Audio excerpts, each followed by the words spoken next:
All right, welcome everybody. Thank you for being here. Of Cambell and Lorenzo today, and we're doing Dreaming Our Destiny Part 4. This is episode 81 for my channel, and we're titling it Self-Education, which is a really cool topic. So, as we have autodidactic here, which is that's what that means. So, welcome Cambell. I've never got to do a video with you, so I appreciate the opportunity to connect, brother. Good to see you. Yeah, thanks. Yeah, Good man. to be here. Yeah, good to see you again. Totally. Yeah, San Diego was amazing and glad we all got to meet up. That was a wild run. So It was good. totally. And Lorenzo, how are you doing today, Good, sir? good. Relaxed, feeling groovy. It's a good topic when it's close to my heart. Campbell and I have discussed around this topic and directly through it for probably close to 100 videos at this point. So it's great to have you the opportunity to discuss this with you as well, Joel. Cool. Yeah, I'm open to what you guys can teach me on this subject. I think as I was reflecting on the title, I was looking back and remembering like I was a pretty serious little kid and kind of like really worried about getting good grades and I was really into it like but then these class clowns like just started cracking me up and I started really admiring their freedom that they didn't care and that they could make fun of the teacher and they weren't worried about their homework and I just saw a lot of freedom in that and it really inspired me and shifted my perspective on what kind of where my priorities were. And over time, I gravitated toward the more adventurous people and really I didn't let indoctrination really happen because I just was more focused on the adventure of meeting people and I started partying early and I started doing psychedelics at a young age. So I was ended up going into the forest to get my education because we were into shamanism at a young age. So um, I haven't really ever given school much attention, but I have learned so much from people like yourselves and other people that share information online. And so I think since 2020, I've had a real shift in what I was focused on. And I started learning a lot about more and more things because of kind of we reached a unique point in time where it was kind of like, oh, I might want to be more informed about how in depth the indoctrination is, and so it's been a good journey, quite a concentration of stuff. But you guys have been sharing your channels for a lot longer than I have, and I appreciate all the time and dedication you've put into it because it takes it takes all types, and people are called to different subjects and gravitate toward zoning in particular areas. So thank you both for all that you've shared. Yeah. Yes, thank you. Yeah. Yeah, well, my channel's called Autodidactic, means to be self-educated.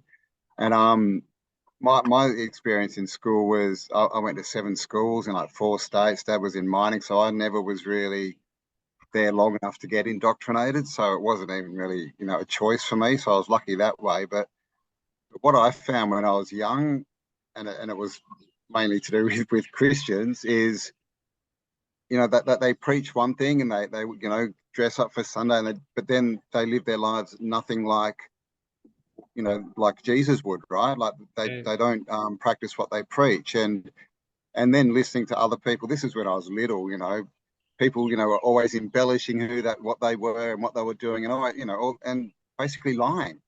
Mm. Right? And so when I was young, I kind of got this concept that everyone was just everyone was fake, right? None of it was real. And I think that's what set me off on my journey of wanting to know, right? Wanting to know, what is this place? What is real? Why are people like this? How can they not just see these simple things?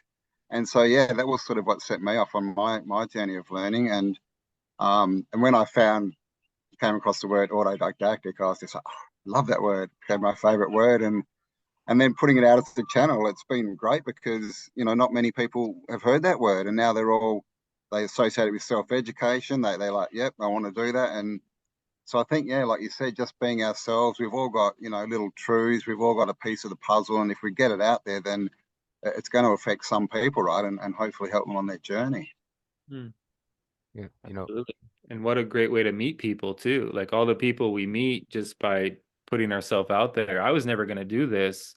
I'm so glad I did because it just completely created a whole new network and people like yourselves, and it's just growing, and and it kind of reaches a point where it gets to be like, oh, there's a lot of potential with these communities that are growing, and they're all really great people. I mean, you find out there's some drama and some soap opera stuff that comes in, but we learn a lot from that too. So, yeah, what a trip to have access to these tools like these computers and this ability to get on a call from we're all in totally different parts of the world. And yeah, it's been I'm glad you stepped out. I'm glad both of you did. How long have You you been in doing your thing, Lorenzo? Ah, well, I've been publishing, we did the New Agora print for 11, 12 years. I've been Yeah. online fully for 4 years. And then before that, I did another community newspaper in Toronto. And so I've been doing this for 30 years since I stepped, out of Toronto and into Mexico, so to speak, following the Castaneda books. I mean, what I find is fascinating about this is like my experience in school is very different from both of your experiences. Like I dove headfirst into studying as deep and as much as I could because I was told I needed an education Yeah. and I needed to make money. So like I did it, and then I realized, well, it's not enough. Right. So then I went the other way. First 30 years I went that way, the next 30 years I went the other way. And what's beautiful about self-education, and if people consider it, even from a reasonable sort of perspective, nobody knows what you need. Nobody knows what Joel needs. Nobody knows what Campbell needs. Nobody knows what I need. In some ways, you have no choice. If you want to be free, if you want to have a good life, literally, it's not like it's a great idea, or maybe we should consider it, or it's a good philosophy. It's like quite literally, nobody is the same as anyone else, even close to completely. And so, literally, in my opinion, you have no choice but to educate yourself if you want to have a good life, because only you know what you really need to know. Mm, love it. Yeah, brother. Yeah, and especially like the calling for alternative experiences. Like the Castaneda material has been my focus and as well. And it completely, as I revisit it over and over again, it's such a magical body of knowledge. And so finding things that are alive, it seems like there's knowledge sitting there like the never-ending story, waiting for somebody to pick it up and make the story alive. Right. So like knowledge is, shamans say that they have a romance with knowledge. Knowledge becomes their purpose. And it's not knowledge like information, it's a relationship with what they call silent knowledge. And that's what's starting to happen to a lot of us is we don't need to, it's not like we're remembering it. It's coming out of us. It's now a part of us. We've integrated these understandings and it's shifted our perception so that we're not no longer under hypnosis like the majority. And that creates this whole weird dynamic with learning how to interact, how to learn from the messengers in the world, whether they're people call them NPCs. I think they're it's like the Matrix where the agents are just being used, but deep down, if you scratch under the surface, it's the raw material of awareness is there. Mm. And I think we're in a perfect situation. Like Jason Bashir refers to this as an obstacle course, and it actually will offer the training ground for us to become what we're destined to become, which dreaming our destiny is the subject here as well. And yeah, we're none of us are lab rats. Everyone's unique. Everyone's got a different input and output and relationship with trauma or shadow experiences. So what they're going to be called to unearth, what body of knowledge they're going to gravitate towards is going to be unique. And it's sad that a lot of people spend their life trying to copy somebody else, or be like they don't ever get to become or experience their own authentic feelings because they're overriding their natural process. And so that's a lot of what this is for me is even putting myself out there was a relationship with my ego and like how's my wife going to see this and how are people going to respond? Like, this guy from high school, what the fuck's he doing on YouTube? And letting all that go and just, really experiencing and observing the opportunity to free myself from how other people see me has been a big breakthrough as well. Yeah. I think that's a huge, like with my channel, I didn't like sit and sort of plan to make a channel. I just made a video one day and put it up. Oh, Like cool. then there was no even thought at that point of even doing a second one. I just found something cool, Star Forts. You know, when Yeah. I was like, whoa, you know, I've never seen this. You know, maybe people will be interested. You know, because I was, and it just evolved, right? Like from the first video, it just kind of took off, and so yeah, it's interesting, isn't it? You know, even getting into it, I wasn't so much thinking, you know, I was just thinking, oh, these are just random people that I don't know watching. And then I had a meet up and someone from school was there. And I was like, oh my God, people I know are watching it. And then you've got to go through that whole thing of, you know, your ego, right? Or your self-worth or whatever you want to put it through. You know, am I really supposed to be doing this? Am I putting myself out there? Is what I'm saying valid? Is this actually, you know, giving value to the system, or am I just, you know, doing it for likes and all? So it's a big. I Yeah. think that you go through a big mental kind of process, and I think at the end, at the crux of that, that is thinking for yourself, right? That is being self-educated. Because if you're in the system, you know, you're literally just doing it for the likes, right? Because and then everyone's telling you you're awesome, you've got lots of likes and lots of subs and all this stuff.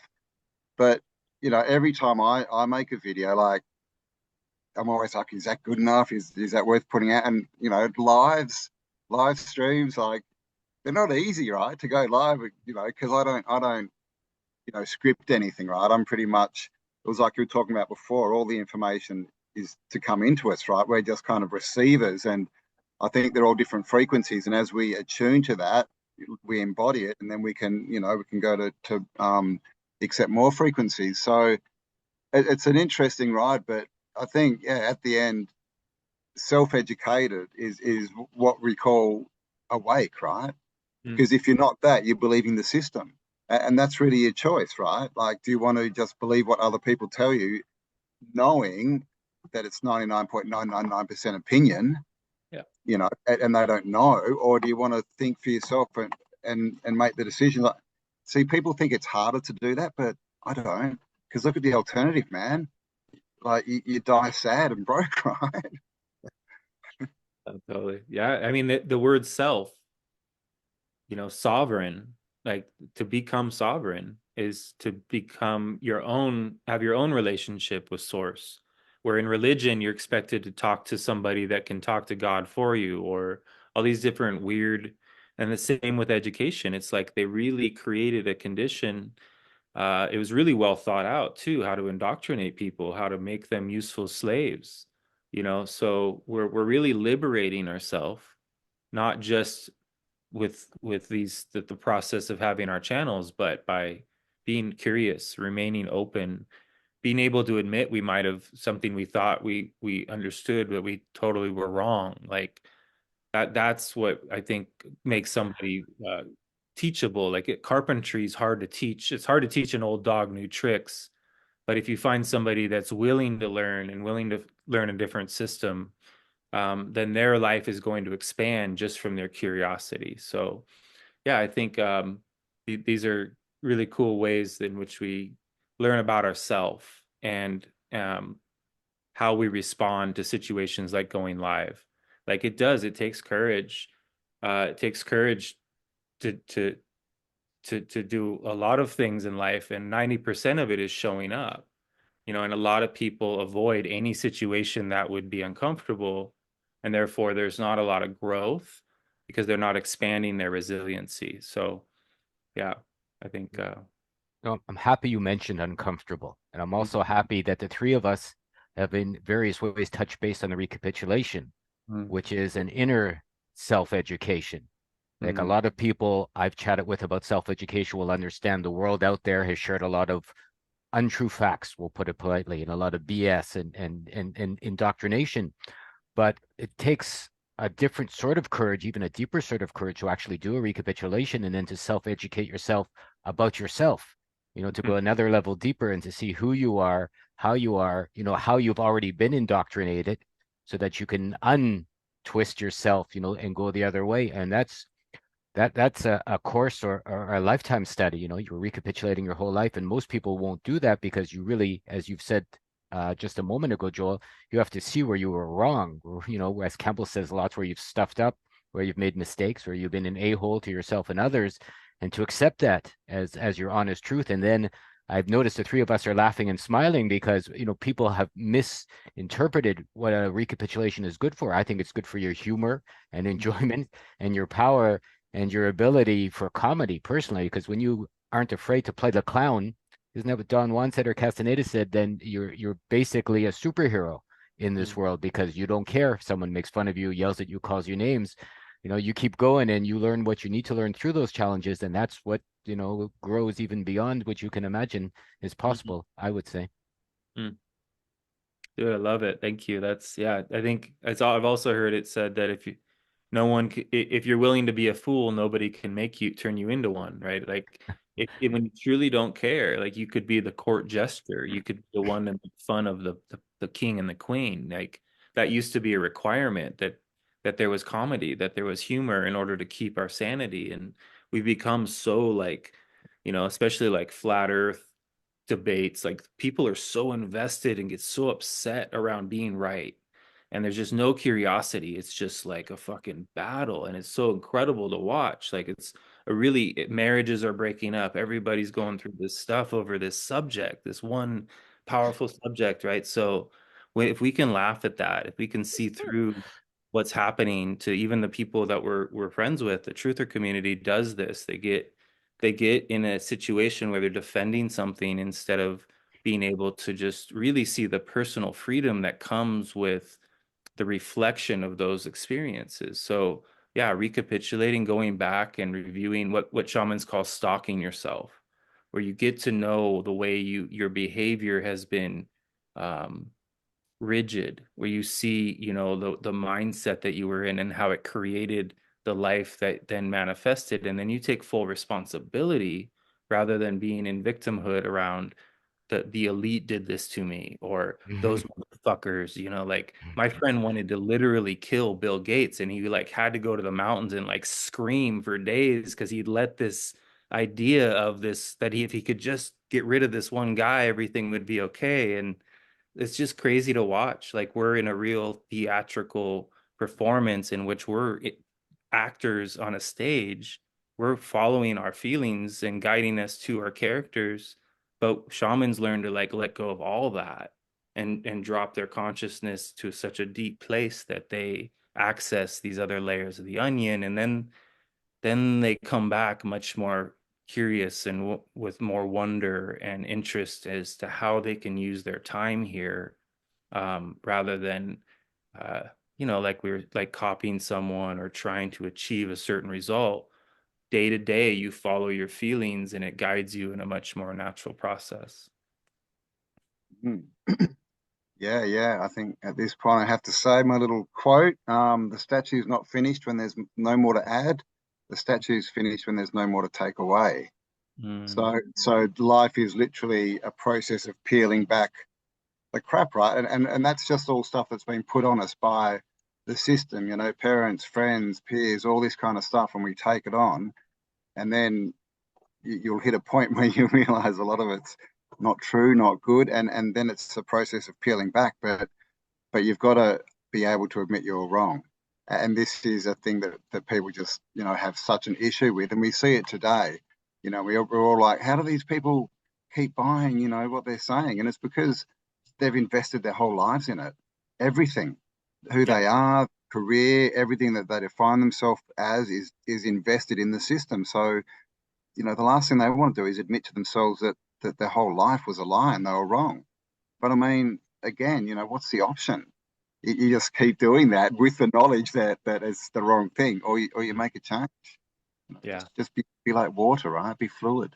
Mm, And absolutely. people need to access their superpowers. I would find. I mean, with self-education. I mean, when you educate yourself and you go deep. I mean, what's our imagination for? What's our will for? What's our intent for? Like, why are you here? Why were you born? I mean, going back as far as you can, even further, maybe. To figure out your life's purpose, if you like. Campbell and I have talked about that many times. Your destiny, your dreaming. I mean, what does destiny mean? Mm, Maybe you need to uncover that for yourself, and by using your imagination, maybe you need to create your destiny, which would be the ultimate, I would guess, in self-education. Is you have to educate yourself as to what you're going to educate yourself about, what your destiny is and why you're here or why you choose to be here. I mean, it's an amazing release of mm, stress towards freedom, but you have to be willing to, as Campbell said and Joel said, and we've said 1,000 times, if you're not wrong, you can't be right, especially if you don't like your life. You have to see how you made the the bricks that you need to take apart, or else you can't take them apart, and you're the one that mortared them together. Mm. For your fault, man. It's all your fault. Yeah. Yeah, yeah, and then going through the stages of learning to truly release any shame or guilt around anything, and accepting and understanding how these things are passed on. It our parents raise us without knowing, and they literally hand us over to a system of indoctrination, and so that we will fit in, right? And essentially, the shamans, Toltecs, they cut ties with people like that. They spend time away from that blueprint, at least for a period of years, usually, because there's this weird aspect of our being that always wants our fathers, as men, we want our father's recognition on some level, or there's usually some sort of weird energetic shadowy aspect of our unconsciousness that manifests out into our situation, where we end up really having to face the way in which we are like our parents. And that's a disturbing reflection to have to counter. It's very like, okay, I Okay. that, yeah, but when you work with a powerful partner, and you see their shadow and they see yours, and they're reflecting the areas in, because we all go into autopilot mode, and we all are patterned in. And so the beauty of doing this kind of research, or unlearning, I call it, um is that you're undoing, you're unbinding, you're cutting cords, you're saying, I didn't agree to this, and I'm going to rescind that agreement because I was forced into this contract. I didn't choose it. And that there's a lot of sovereign freedom and power, and a lot of people are doing that on the lawyer level with the new, these people are freeing themselves from the system entirely by researching and that can be a whole thing that their ego can get identified with too, like, oh, now I've done this and you guys aren't free and I am. And so, like, all it's just, there's a trap everywhere you look, right? It is, we're always going to be dealing with our ego. It's going to continue to give us a chance to get to know the human condition, and then you stop judging people, and you see the richness in the tragedy. You see the richness in all of it. It's all really, it will move your perception when you are just a witness. But if you're thinking, oh, that person's so fucked up, and you're just constantly controlling, like telling yourself a story about what you're seeing, there's so much more to witness if you stop talking to yourself and just take it all in. Yeah, man. It's all judgment, isn't it, really? That's what people, and they're doing it to prove to themselves that what they're doing is right and they're the best, and they're on the, even though they go home and cry themselves to sleep. But this is the nature of the society and the mind, right? Like it's the hive mind that Yeah. you know we get indoctrinated that you be part of the hive, right? Be part of, do what everyone else does. Just join the system and get your house and blah blah blah blah blah, and then die broke. Um, Yeah. but like, yeah, to be self-educated is to be able to just look at that and ask questions, right? And this is what it all comes back to. We tend to say the same thing a lot, but it's just introspection, right? Leaving the world behind. Interesting movie, by the way.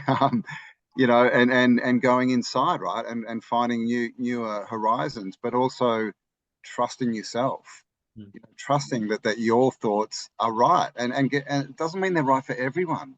They're just right for you. So another thing, like you said, people just get stuck. We've seen it in the flat Earth, right? All these people who did believe it was a ball, then they suddenly believe it's flat, and then they yell at everyone else, how can you not see it? And it's like, well, you didn't see it for 20, 30, 40 years, so come on. But now there's new concepts coming out. So what do? Get stuck there, and then they can't go further. So like you said, all this judging things as good or bad, Right. what it does is it's judging them as positive or negative, right? So it's giving them charge, a positive charge, and so it's literally putting them in charge of you. Mm. When we judge these things as right or wrong, we're stuck. We can't go forward on that subject because we're right, right? Everyone else is wrong. Yeah, I was gonna say you're handing your power over to it, and you said charge. It's the same concept, but Yeah. it's interesting. Mm. Looking even at Jesus, since it's Christmas, that he who is without sin, throw the first stone. I mean, Yeah, that's all judgment. Your friend, who was angry with Mr. Gates, and I knew another YouTuber who freaked out at me when I said, there is, karma is what you make and how your life is treating you. And he goes, oh, if there was real karma, Bill Gates would be dead with, his feet missing and dying of hunger with, all his teeth pulled out. I go, how do you know? yeah, How can you sit here and judge? I don't know Bill Gates. Is he a real person? He would be an AI creation from the monsters that rule. I have no idea because I've never met the man and I've only seen what's been put out in the public, arena. And to say that this has to happen to them, as you said, or this has to happen to them, is such an egotistical missing of the purpose of your life, right? In understanding what you need to do. I mean, if you don't like something about somebody, like Bill Gates or other people, best thing to do is to mirror that and see, well, how is that like me? How am yeah, I like that? How am I trying to control the world? How am I trying to tell other people what to do? How am I trying to take all the money, let's say, and reimagine the food source or whatever? I mean, that's been a beautiful freeing thing of myself over the last few months and my self-education is when I've seen something I don't like in someone to take a moment and go, okay, how am I like that? yeah. And then to grow from there. Yeah, you wouldn't be triggered unless there was something within you that is being impacted by that reflection. And that's a hard thing for people to even consider. They're just like, "What do you mean?" Yeah, what do you mean? Yeah, Try telling people it's all their fault, man. They lose it. Like they can't go there. Uh, yeah, But the thing is, you go and say that to someone who's living their perfect life, and they're like, "Yes, it is all my fault. Bloody oath! I created all of this." So it's an yeah, interesting little thing. But yeah, people.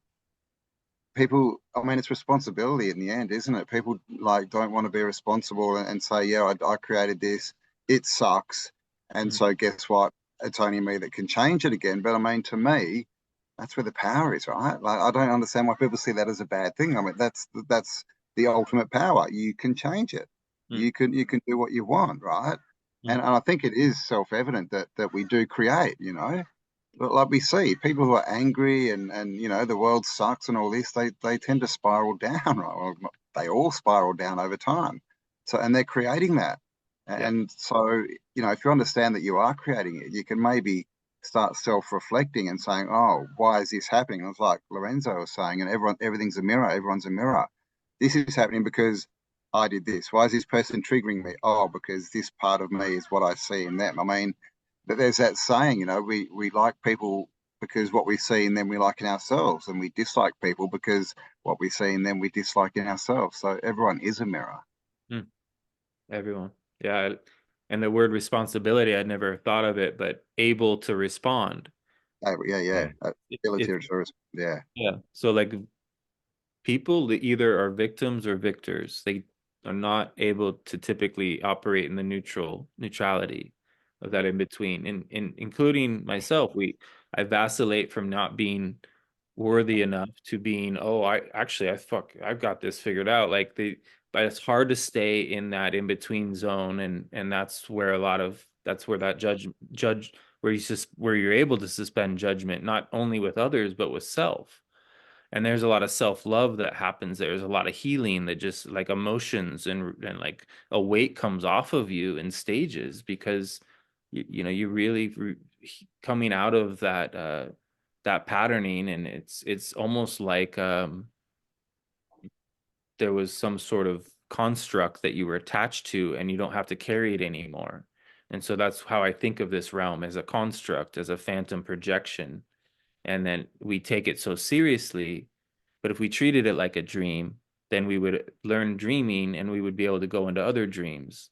And so we enable ourselves, which is that able to respond. And then that responsibility, it's impossible to remain as a victim if you're taking responsibility for everything and not handing your power over to someone else by blaming them or praising them. A lot of people are into worship.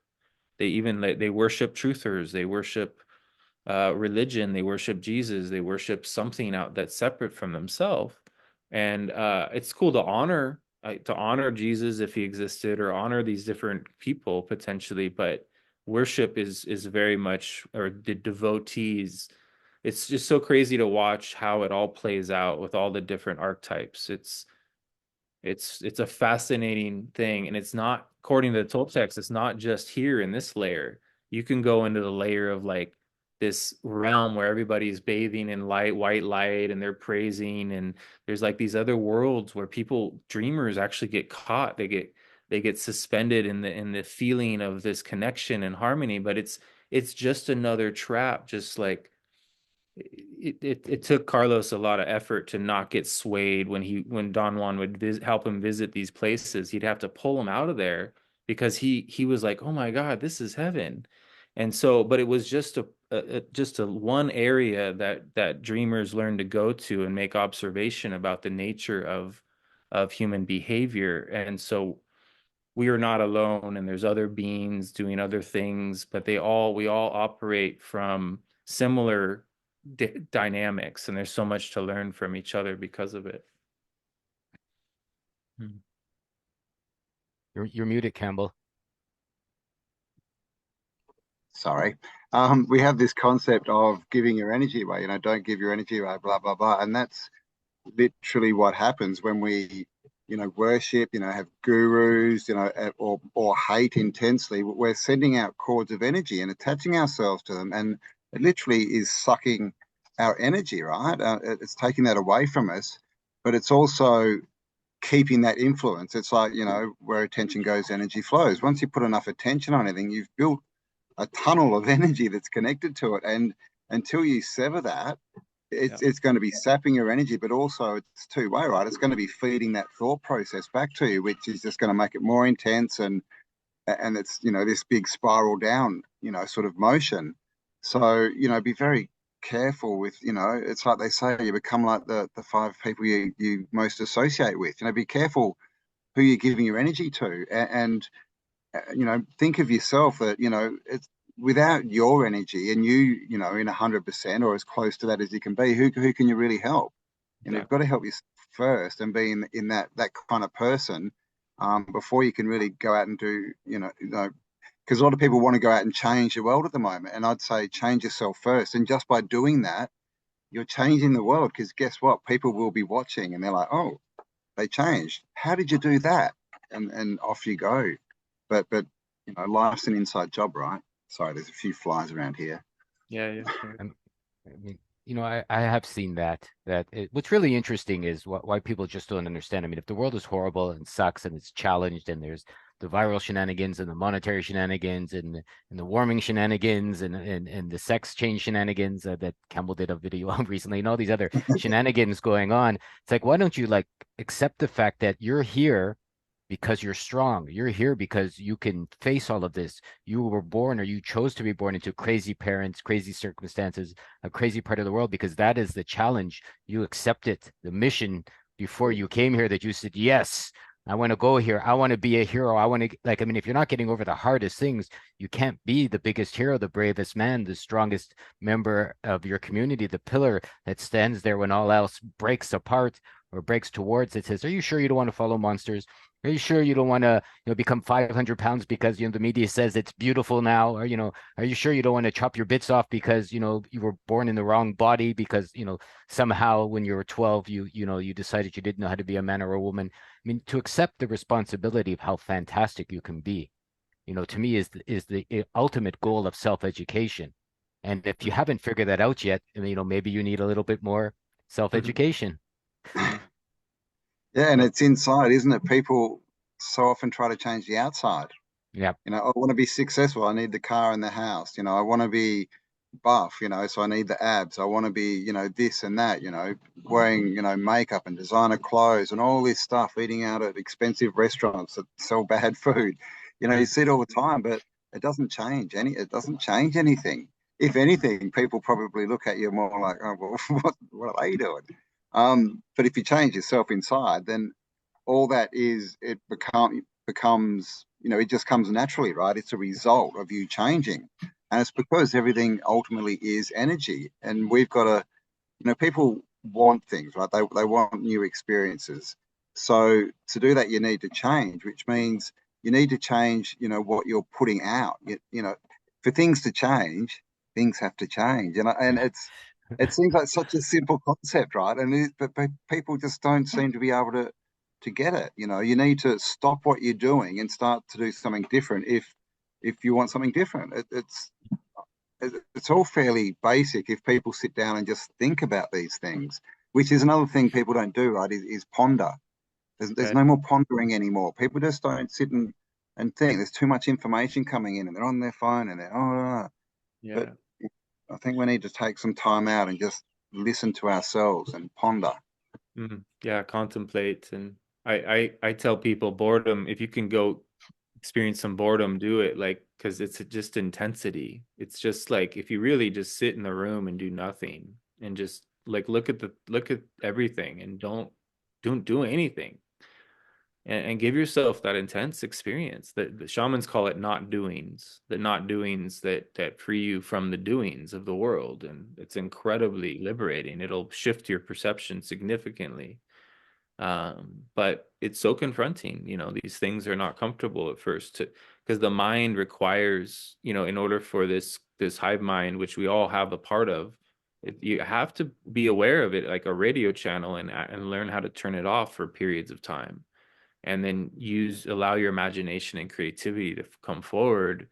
And so sitting alone in a dark room can become a very powerful experience, you know, especially if you're on mushrooms, right? But if you can do it without mushrooms, right, then you've really gained a resource. If you have access to those unique states of perception because you've just learned how to stop your mind without the power plant helping you. Because all the power plant does is it floods you with so many feelings that it forces your mind to stop so that you can feel them. Or you have a bad trip because you couldn't properly navigate that flood of feeling. And so we can do this the long road. We can get into these deeper places of ourself, just by switching something up. Like you said, break pattern, change something that is, you know, kind of where your ego is identified with. And a lot of people think that in order to get the girl or to keep their wife or to do all the things, that they have to maintain their identity. And there's a way to really evaluate all that stuff and how much energy is going toward maintaining that. And it's unnatural. It's very liberating when you realize that you don't have to uphold anybody's expectations, and you start to follow your feelings to deeper and deeper places. Then yeah, that contemplation, that pondering, it's like you really enjoy being alone and you start to almost prefer it, right? And that can get a little scary because, you know, you're like, wow, well, this is getting I keep spending more and more time alone, and it's, you know, people are gonna think, you know, or whatever. But if you really listen, there's a time for doing that, and it's eventually you'll be kicked out of the nest again. But it's okay if you're in a place where you're being really feeling like that's the resetting of your nervous system. um, so often people I work with, as clients, they have all these things going on, and there's pretty obvious, simple things they could do with their living situation or with their lives that would completely transform their story. But they're often holding on as that thing is necessary. It's like a lifeline to the matrix, and they know that you kind of become a threat because you're suggesting one little simple change that would transform their life, but they come up with all the excuses in the world why that's not an option. It's crazy to watch, but you learn a lot from it. Yeah, man. Well, the brain wants to, or the mind wants to prove us right all the time. Yeah. Ultimately, that the RAS, it's there just pointing out to you how you're correct. And that's the same as like when you want a new car, right? You see it everywhere. Your mind's pointing it out to you, but the cars were always there. But now you're seeing them. So it's like if the world's a bad place, then when you walk down, you'll be shown the negatives. The bad people, the angry people, whatever.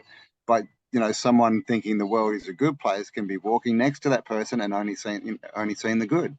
So we're literally in our own little world. So what kind of world do you want to be in?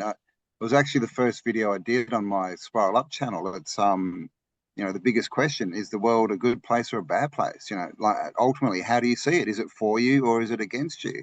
Mm. Because I think until we sort of address that question, it's a bit hard to go forward. Like if it's against you, then you might want to sort of go back and recapitulate and go, why is it against you? And the same is it for you? Because it's just perspective, right? It's all happened already. My dad was really bad and left the family and it sucks and look at poor little me. But maybe that was to give you the lessons to grow into a better man who can do more and who goes out and achieves more. So we can look at it both ways. So I think that's a good question. Is the world a good place or a bad place? Mhm. Mm. Yeah, I mean, I always say everything's happening for you, not to you. Yeah.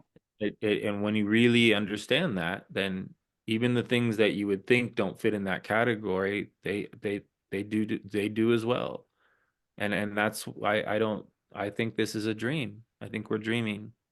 And therefore 100%. it's Mhm. not it's okay. And everything's gonna, like, if I've said this before, but if I just go in any direction, I'll survive. I'll just walk into the mountains. I know something will happen that'll allow me a window of opportunity will present itself within the dream that allows me to be okay, to find a way forward. And I've done this. I put on a backpack and gone into the Rocky Mountains for weeks at a time, and with just water filters, and had to, really got to sketchy places where it was like, okay, shit, we really put ourselves in a very unique challenge. But you learn so much when something happens. Like, real magic miracles do occur even in the middle of nowhere.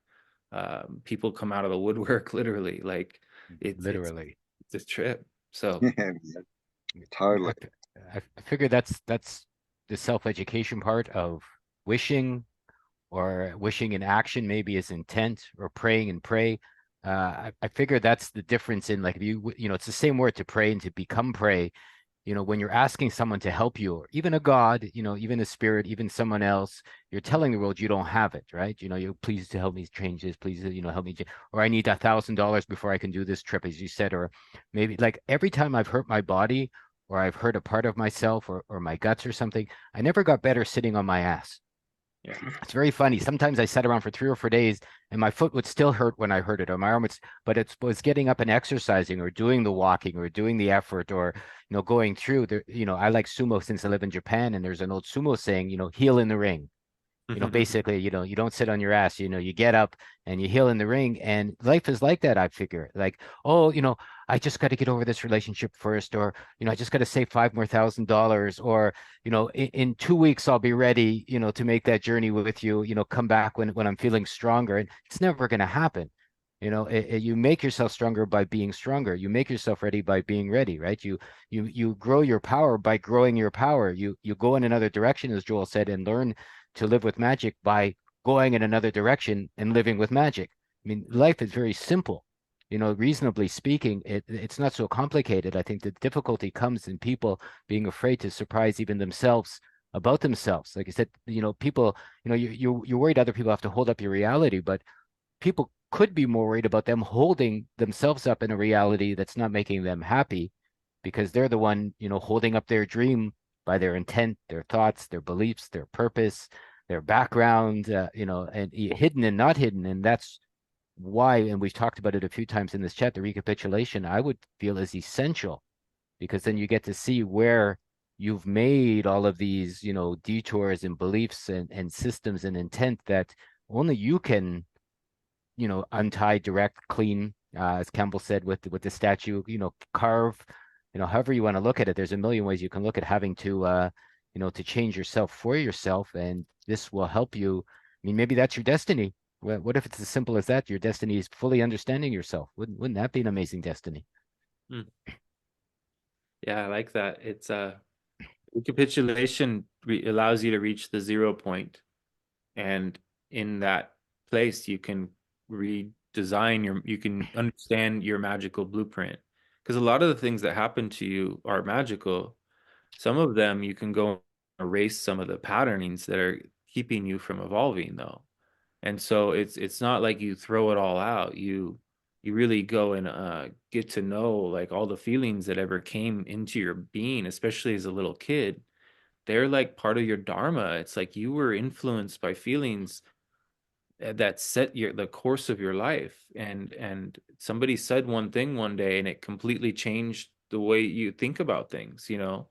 And then, you know, like my cousin just being a little older and alternative and showing up for 1 week every summer, he would just talk about things that were very advanced to me. And so I was able to change really quickly as a young kid because he showed me uh, he had the courage to go away from the crowd and learn things, self-educate, right? And there's a lot of natural knowledge when you just come out of it's like the contemplation becomes accessible. You just people call it downloads. I don't know, like I don't like that word, but there's another way of talking about that direct reception of and what shamans call silent knowledge or direct knowing. And so I believe we're all very psychic. I believe we pick up on each other's thoughts and feelings, and you can sense tension from across the globe, or not the globe, but the across the plane. And The you're globe. or what the Taurus field, the luminous magical earth, you know. I mean, it's so cool what we're interacting with here. We're consciousness interacting with consciousness, and we were dumbed down and conditioned, and that telepathy is not as easily accessible as it would be had we been raised without this archonic predatorial energy just constantly running Mm, its tent. And these are forces that don't sleep, and we do. And so therefore it takes a lifetime of possibly maybe getting to the place where we're unconditioned, where we're deprogrammed and able to come out of the complexity and access the simplicity. The complexity is like the overlay, it's like the construct. Things are actually super simple, mm, and every truth has a contradiction, so it expands itself into where there is no truth. It actually just becomes pure presence, pure consciousness. And but along the way, we learn a lot about the difference between truths and lies in stages until we get to that eternal transition where, you know, it was all theater, it was all storyline, and then there is no mind and there's just pure presence. And that I believe is like dying, but I think we can have experiences that prepare us for our death so that we can have an alternative way of dying. I don't believe everybody dies the same.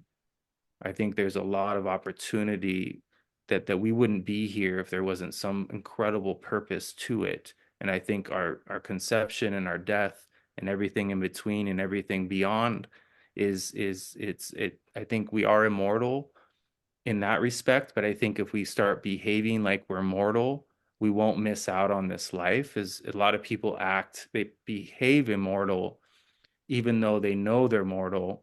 Shamans attempt to be conscious of their death at all times, so they're not taking anything for granted, and they use every moment to their advantage. Yeah, well, the only thing that exists is life and death, right? Mm. Lorenzo has talked about it a lot. Is we're all going to die, but not many people, ever think about it. Or we think, oh, that's morbid. Why would I think about it? That's just a bad thing. But when you think about it in the context, well, that means my time here is limited.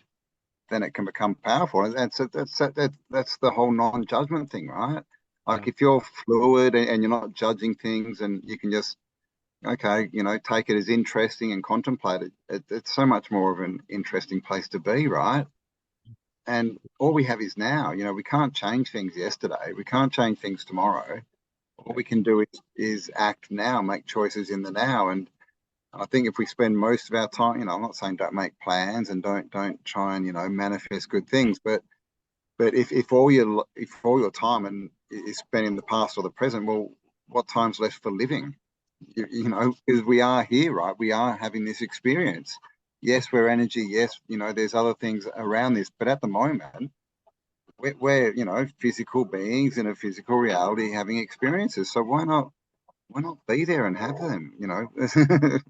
I kind of think if you don't do it, then you're just going to have to come back and redo it. So why not, get it done now Yeah, and enjoy it, And and enjoy it, Toltecs say that joy is the greatest accomplishment of a warrior. And so the enemy is within, and it's not something outside of you. It's the ego that is keeping you from having harmony and access to, really incredible adventures. And those adventures could just be in your neighborhood. You don't have to, like, perception is incredible. We can start to unlock experiences with dreaming awake or becoming lucid in our dreams that brings so much purpose to the now. And in order to be in the now, I mean, in order to be lucid, you have to be, in that now state. And here, you have to be in your body. A lot of people aren't occupying their body. They're like no, in such the yeah, intellectual state that, it's crazy to watch. And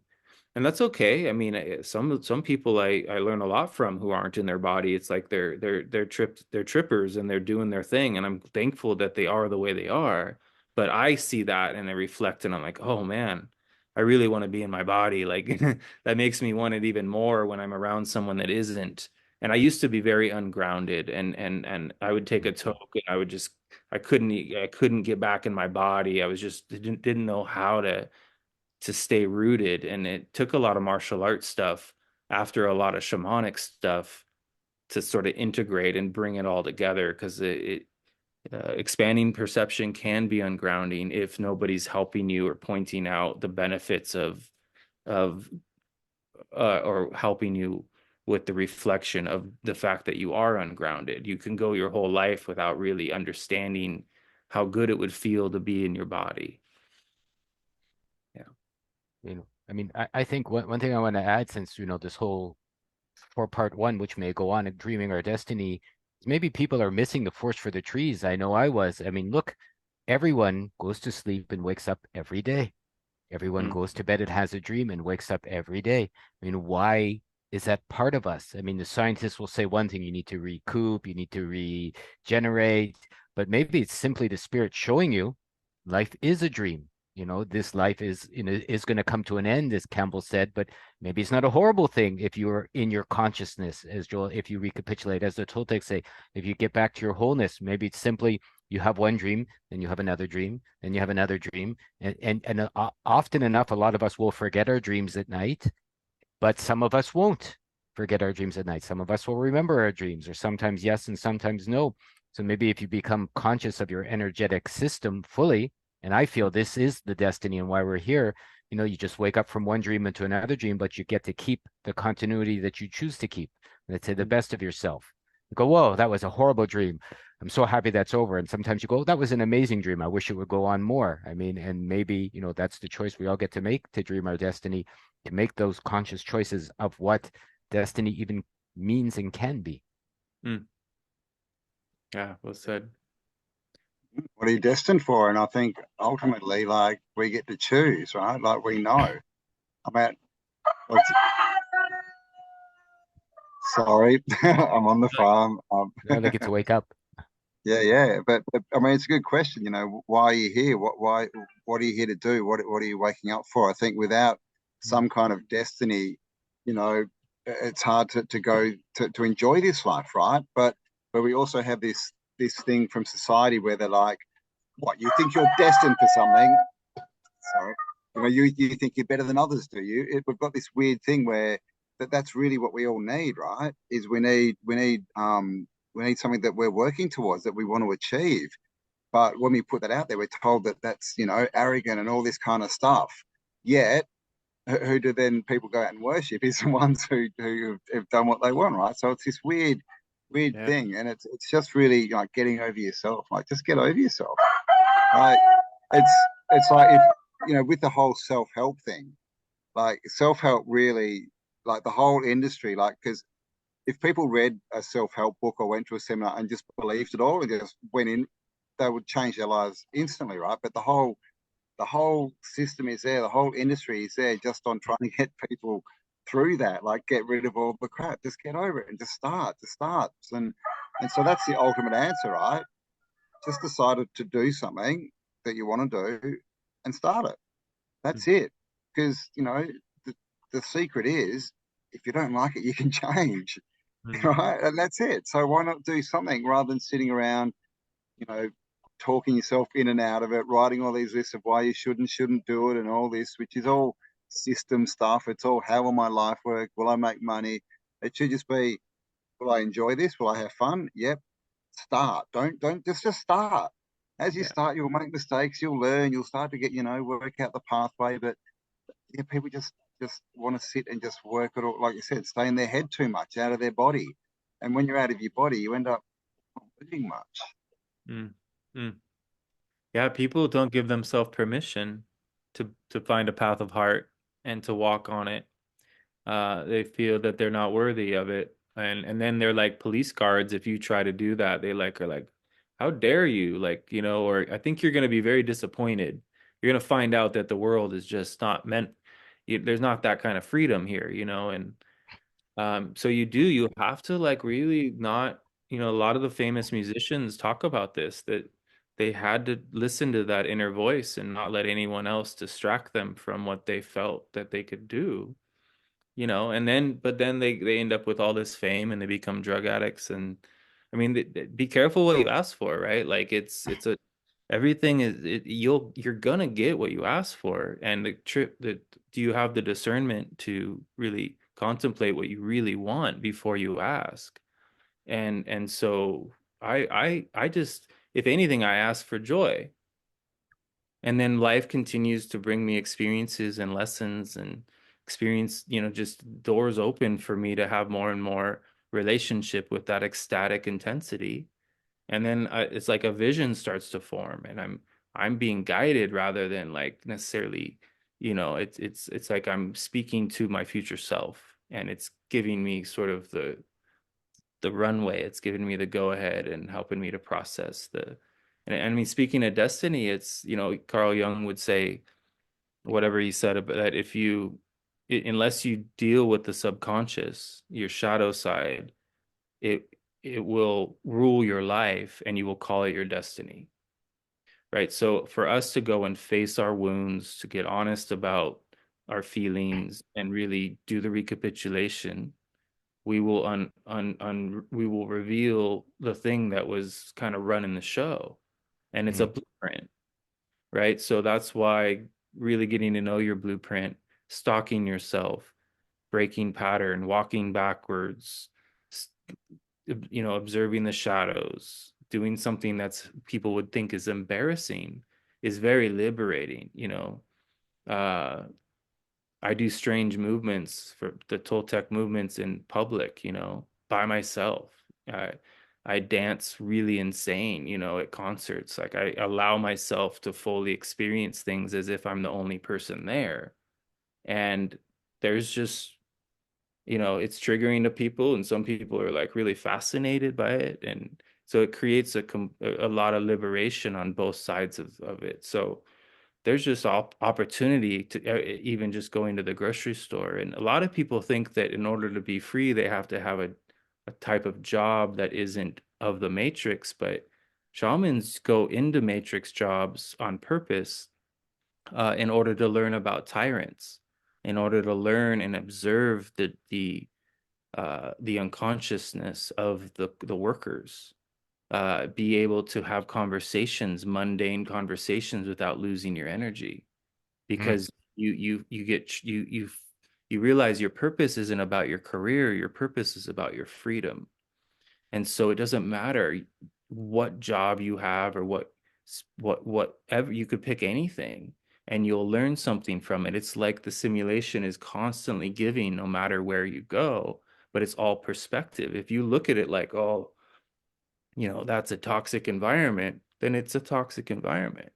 But if you walk in there like, I'm going to free myself from the matrix by, you know, liberating my perception within the most difficult place, then you've really accepted the challenge of this realm, and you stop looking at it as a bad place. You look at it as an absolutely perfect place.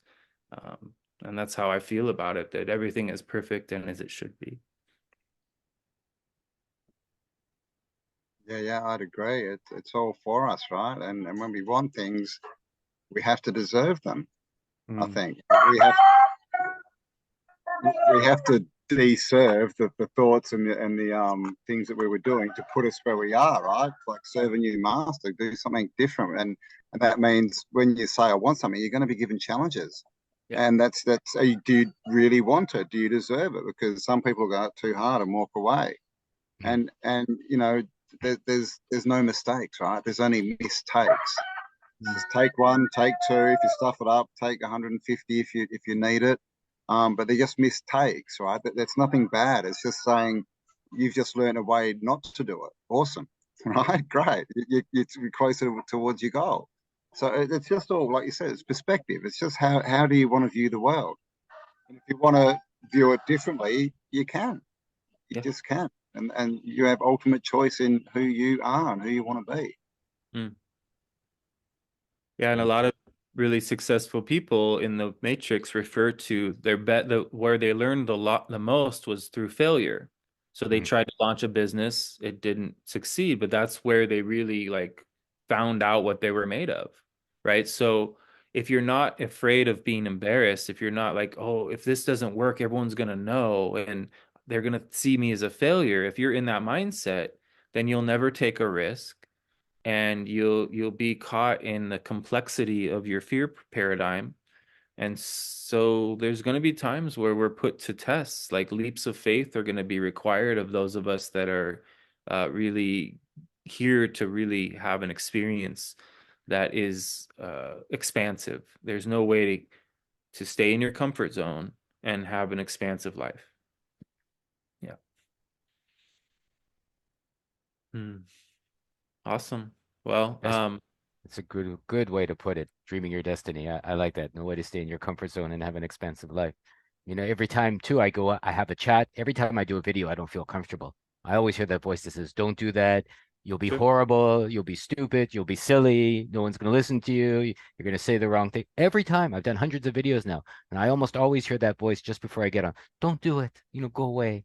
You know, don't go into this uncomfortable place.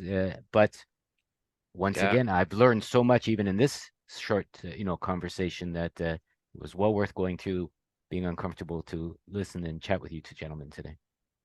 Thanks, brother. Yeah, I appreciate you being here. And I agree. It's I'm looking at starting to being a writer and really putting words on paper and somebody mentioned writer's block. The only thing that writer's block really is that you've given up before you started. So just write terrible stuff. Just write whatever.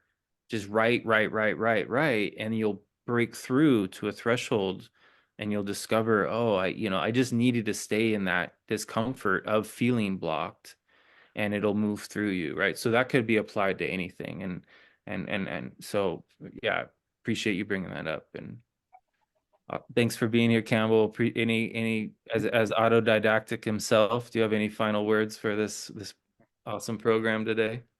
Um, yeah, just don't judge, don't put things in charge of you. Just everything can be interesting. You don't have to pick a side and this is right and this is wrong, because that's ultimately the biggest trap. That's the biggest box is I'm right and you're wrong. So yeah, be self-educated. It's the way forward. Mhm.